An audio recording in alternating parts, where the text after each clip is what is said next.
سلام همدیاران عزیز. خوش آمدید به کانال آموزشی ما.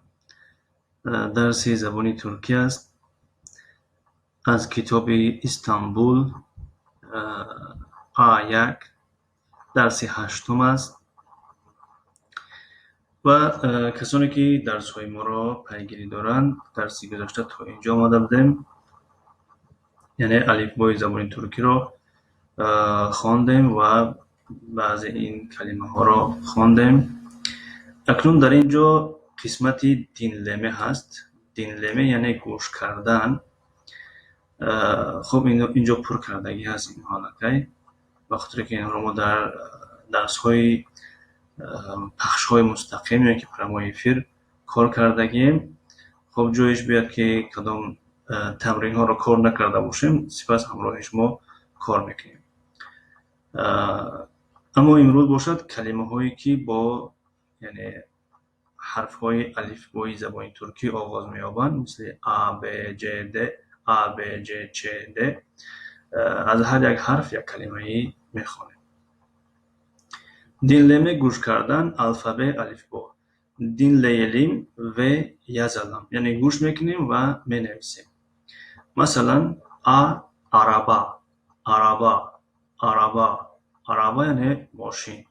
خب ما یعنی تاجیکان عربا میگیم. عربا همون عربایی که مثلا یکون چی میکشیم میبریم، مثلا عربای دستی میگیم، عربایی مثلا که کلون دیگر. اما عربا در زبان ترکی معنای ماشین است. ببک، ببک نوزاد، طفل. جتول، جتول یعنی جدول.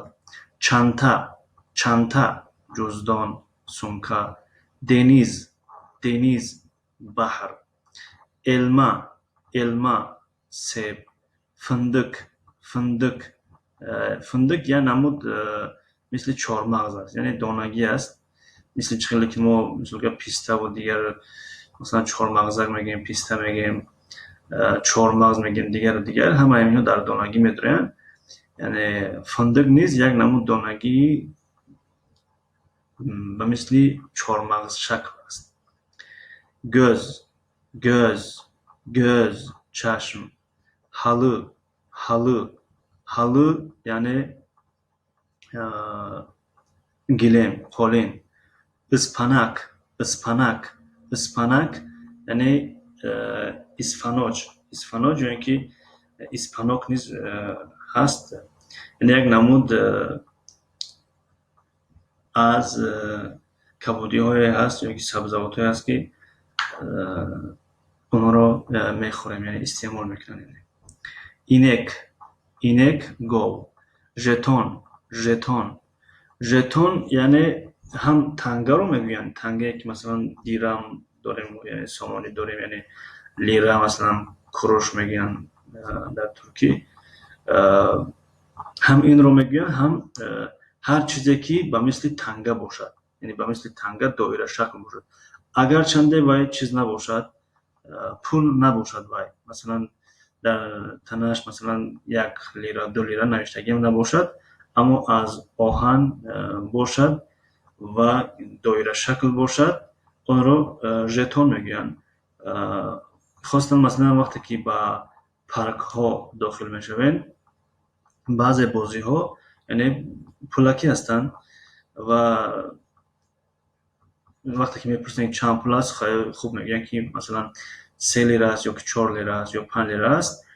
بعدا میگن که رو از خزینه چی بیار؟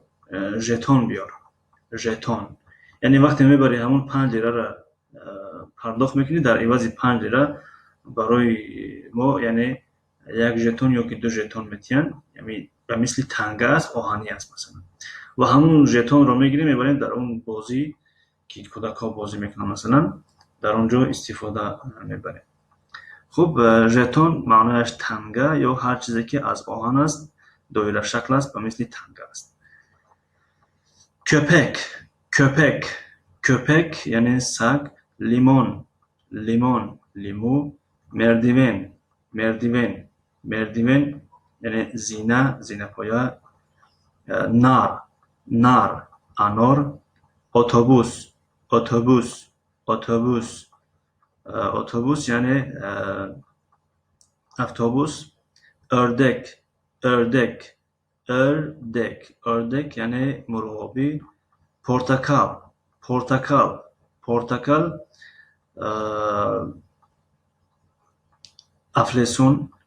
رادیو رادیو رادیو رادیو. خب ساعت ساعت ساعت ساعت. شمسیه شمسیه شمسیه یعنی شمسیه چیز çatır çatır soyabon. Tavuk tavuk مرغ. uçak uçak uçak هواپیما به زبان روسی سمالیات. üzüm üzüm üzüm انگور. vazo vazo vazo گلدان. yıldız yıldız yıldız ستاره. zürafa zürafa zürafa یعنی زرافه. خب یک لحظه همین کلمه اتوبوس رو یک بار ببینیم چون که آخران هجایش شاید که با چی نوشته شود. صدانوکی نرم.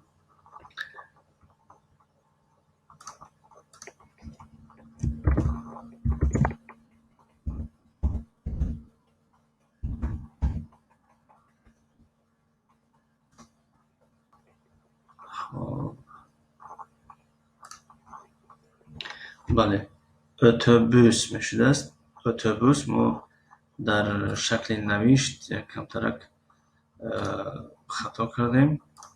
یعنی اینجا رو نگاه کنین اگر اتوبوس با اوی عادی است ما در اینجا اتوبوس است. اتوبوس اتوبوس این خیلی نوشته میشه. اتوبوس اتوبوس. خب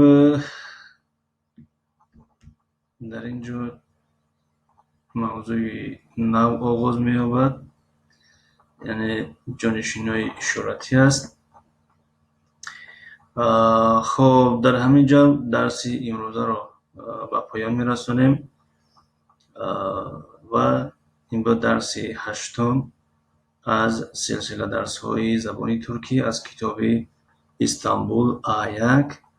یگان نظر پیشنهاد داشته باشین لطفاً در زیر شرح نویسید و از یک شما تشکر برای تماشای این نوار. موفق و کامیاب و سربلند باشین. تا درس‌های نوبتی خداحافظ.